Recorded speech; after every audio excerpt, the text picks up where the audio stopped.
Uma tarde fria de novembro, véspera de Ação de Graças de 1971, no aeroporto internacional de Portland, um homem elegante caminha com passo seguro.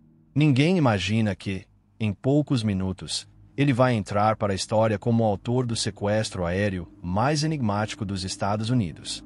Imagine a cena: luzes amarelas do final da tarde refletindo no piso encerado do terminal. Cheiro de café e querosene misturados, passageiros apressados. No meio desse vai e vem, um homem com terno escuro e maleta preta se aproxima do balcão da Northwest Orient Airlines.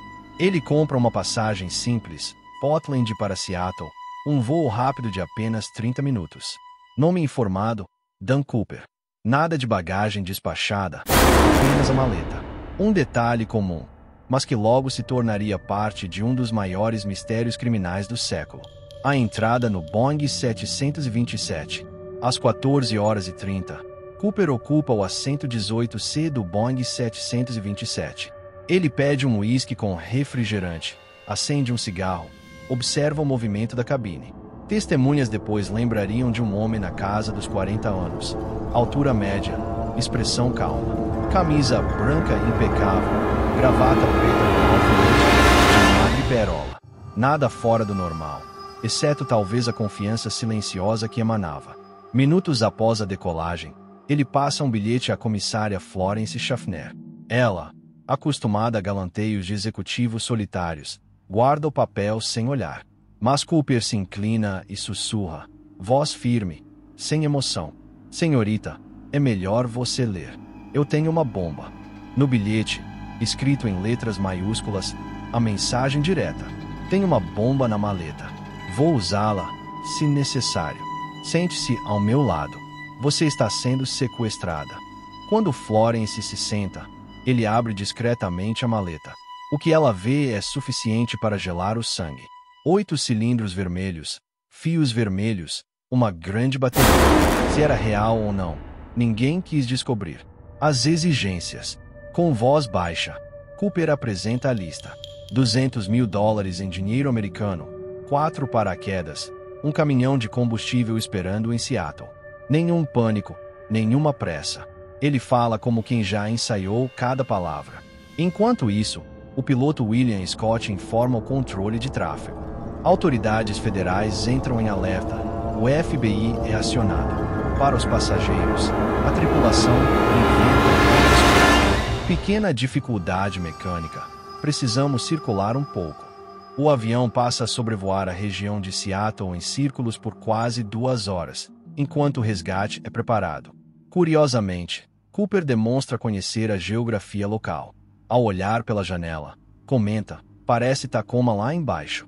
Cita a base aérea MC Short e a distância exata de carro até o aeroporto. Não é um amador.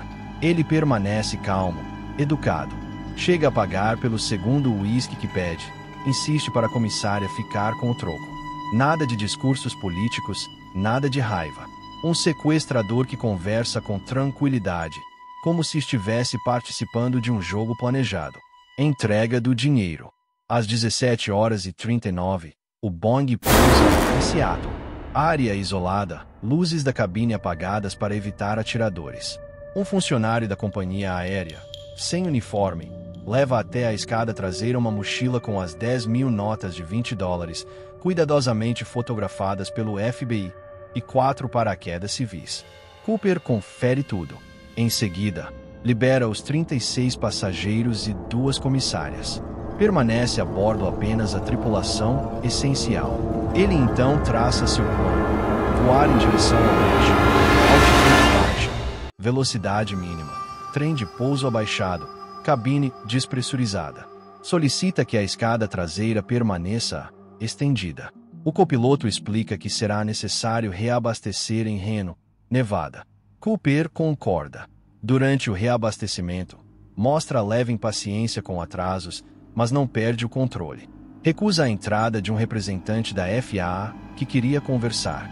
Mantém-se focado. De volta ao céu. Por volta das 19h40, o avião decola novamente. Agora, a bordo, apenas Cooper, o piloto, o copiloto, a comissária Tina Muklov e o engenheiro de voo. Dois caças militares seguem discretamente a aeronave, um acima e outro abaixo, fora de sua visão. Pouco depois da decolagem, Cooper pede que todos fiquem na cabine de comando e fechem a porta. Tina, a última a sair, nota que ele amarra algo na cintura. Às 20 horas, a luz indica que a escada traseira está sendo acionada. Perguntam pelo interfone se ele precisa de ajuda. A resposta é curta, não. Às 20h13, um súbito solavanco. A cauda do avião se ergue bruscamente, forçando os pilotos a corrigir a altitude. É o salto, no escuro da noite, sobre uma região de florestas densas e geladas. Dan Cooper desaparece. Quando a aeronave pousa em Reno, a escada ainda está abaixada. Policiais cercam o 727, mas o sequestrador não está lá. Restam apenas a gravata preta, o alfinete de madreperola e 2 impressões digitais parciais. Nenhum sinal do homem que, horas antes, parecia tão real. O início da caçada. A notícia se espalha com velocidade impressionante. Um sequestro aéreo, resgate em dinheiro vivo, fuga de paraquedas no meio da noite. O FBI monta, imediatamente, uma força-tarefa. Mais de 60 volumes de investigação seriam preenchidos nos anos seguintes. Agentes varrem florestas, rios e montanhas na região de Washington e Oregon. Foram rastros, paraquedas, fragmentos da maleta, qualquer pista. Nada. É como se Cooper tivesse evaporado. Foram encontradas 66 impressões digitais não identificadas no avião, mas nenhuma combinação em bancos de dados. A gravata e o alfinete são enviados para análise. Um detalhe curioso chama a atenção. A gravata contém partículas de titânio, metal associado a indústrias aeroespaciais e de produtos químicos de alta tecnologia. Enquanto isso, a mídia entra em crise. Em meio à pressa por furos, um repórter comete um erro histórico. A polícia havia interrogado um homem chamado D.B. Cooper, mas que nada tinha a ver com o caso. O pseudônimo usado pelo sequestrador era Dan Cooper.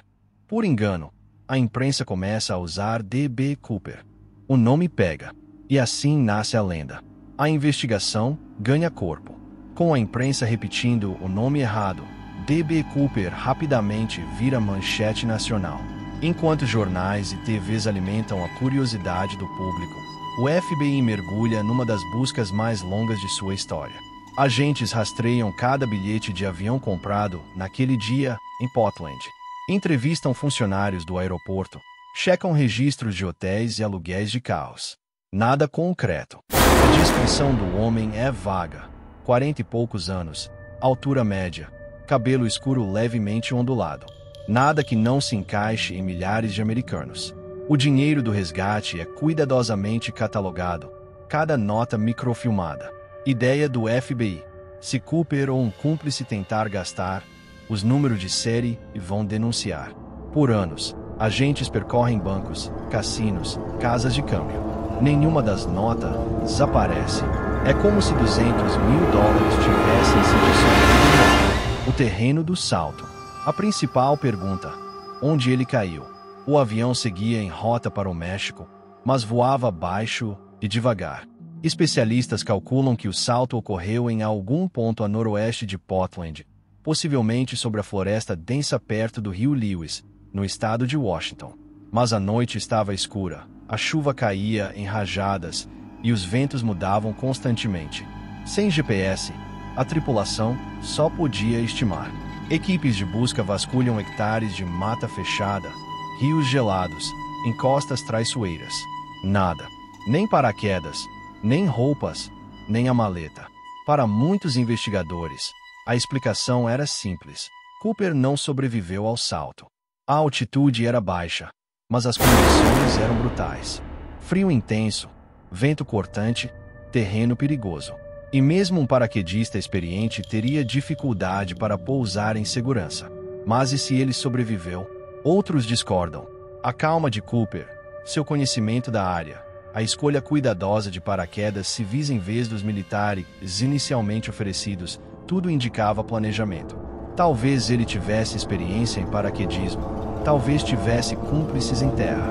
A ausência de pistas poderia ser justamente o sinal de que o O mistério fascina a população. Teorias brotam por todo lado. Veterano de guerra, ex-militar de operações secretas, funcionário da indústria aérea, piloto comercial que conhecia cada detalhe técnico do Boeing 727. Programas de TV, revistas e rádios alimentam a lenda. Surpresa no Rio Colômbia. Quase 9 anos depois, em fevereiro de 1980, um garoto chamado Brian Ingram faz uma descoberta intrigante. Enquanto brinca na areia de uma praia fluvial no estado de Washington, encontra pacotes de notas de $20 parcialmente deterioradas. Total, $5.800. Os números de série batem perfeitamente com o dinheiro do resgate de Cooper. A notícia explode como pólvora. Seria a prova de que ele morreu no salto, ou que escondeu parte do dinheiro como despiste. Análises mostram que as cédulas ficaram anos expostas à água e areia, mas não há sinal de corpo, paraquedas ou objetos pessoais nas proximidades. O achado, em vez de resolver o caso, só aprofunda o enigma, porque apenas uma fração do dinheiro aparece, e tão distante da rota estimada. Os principais suspeitos.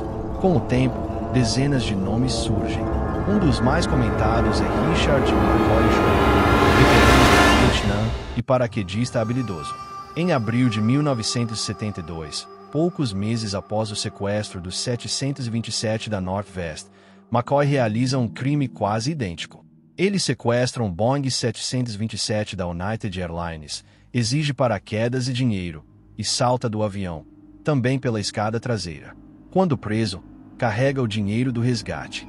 A semelhança impressiona. Alguns agentes acreditam que McCoy é o próprio D.B. Cooper, mas há diferenças importantes: idade, traços físicos, álibis confirmados. O FBI, oficialmente, descarta a hipótese. Mesmo assim, livros e documentários continuam a alimentar a teoria. Outros nomes aparecem: ex-militares, aventureiros, até um funcionário da Boeing que conhecia minúcias do 727. Nenhum encaixa perfeitamente. O tempo não apaga a lenda. Décadas se passam. O caso se torna o único sequestro aéreo não solucionado da história dos Estados Unidos. O FBI acumula mais de 60 volumes de relatórios, entrevistas e análises. Em 2016, a agência anuncia que não investigará mais ativamente, mas o arquivo permanece aberto para novas pistas.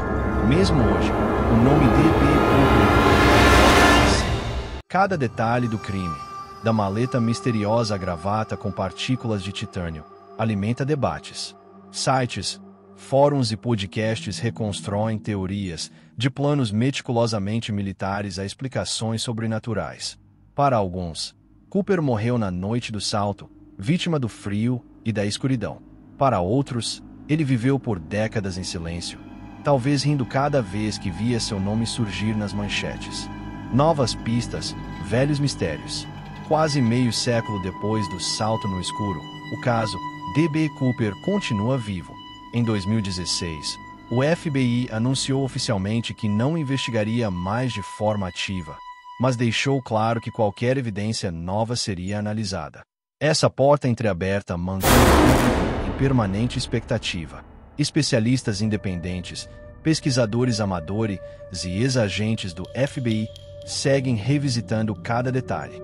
Foram feitos estudos de clima para reconstruir a rota do avião, análises de partículas metálicas na gravata deixada a bordo e até simulações em computador para tentar prever onde o paraquedista poderia ter pousado.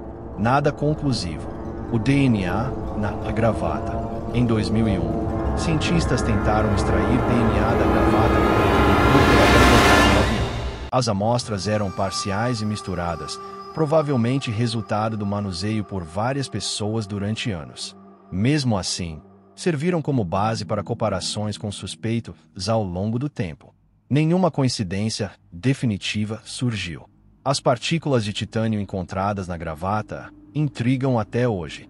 Esse elemento é usado em indústrias aeroespaciais, químicas e de tecnologia avançada. Alguns investigadores acreditam que Cooper poderia trabalhar em um ambiente ligado a esses setores, talvez como engenheiro ou técnico especializado. Outros veem nisso apenas mais uma peça de um quebra-cabeça impossível. Teorias modernas. Entre as centenas de hipóteses, algumas se destacam. Há quem acredite que Cooper foi um ex-militar com experiência em paraquedismo, talvez alguém marcado pela Guerra do Vietnã. Outros sugerem que ele era um funcionário da aviação comercial, conhecedor dos segredos do Boeing 727 e de rotas de voo. Existe até a ideia de que Cooper tenha sido uma mulher disfarçada, apoiada apenas em conjecturas sobre o uso de óculos escuros e a postura calma. A teoria mais persistente envolve Richard McCoy Jr., o veterano que em 1972 sequestrou outro Boeing 727 com método quase idêntico. McCoy foi morto pelo FBI em 1974, mas para alguns investigadores, quando ele caiu também o verdadeiro D.B. Cooper. Oficialmente, o FBI descarta essa ligação, citando diferenças de idade, traços físicos e álibis. Mesmo assim, a semelhança impressiona o público até hoje. A nova reviravolta da família McCoy. Em 2024, os filhos de Richard McCoy reacenderam o debate. Chanté e Rick McCoy III afirmaram ter encontrado um paraquedas antigo guardado na casa da família. Segundo eles, o modelo corresponde ao tipo modificado por Al Cossey, o mesmo especialista que preparou os equipamentos fornecidos a D.B. Cooper em 1971. O FBI recolheu o item e iniciou testes de DNA, com a possibilidade de exumar o corpo de McCoy para comparação. Se esse paraquedas se confirmar como utilizado no sequestro, a história pode ganhar um novo capítulo. Mas, até agora, os resultados não foram divulgados e o mistério permanece. O peso cultural. Independentemente de uma solução oficial, D.B. Cooper já é parte do imaginário popular americano. Seu nome aparece em músicas, filmes, séries de TV e livros. De Prison Break a Locke, referências ao Homem de Ferro e Assalto para o Desconhecido continuam a surgir. Em feiras de aviação e encontros de entusiastas de mistérios, o caso é tema obrigatório. Nos Estados Unidos, há bares, cervejas artesanais e até festivais que carregam o nome Cooper.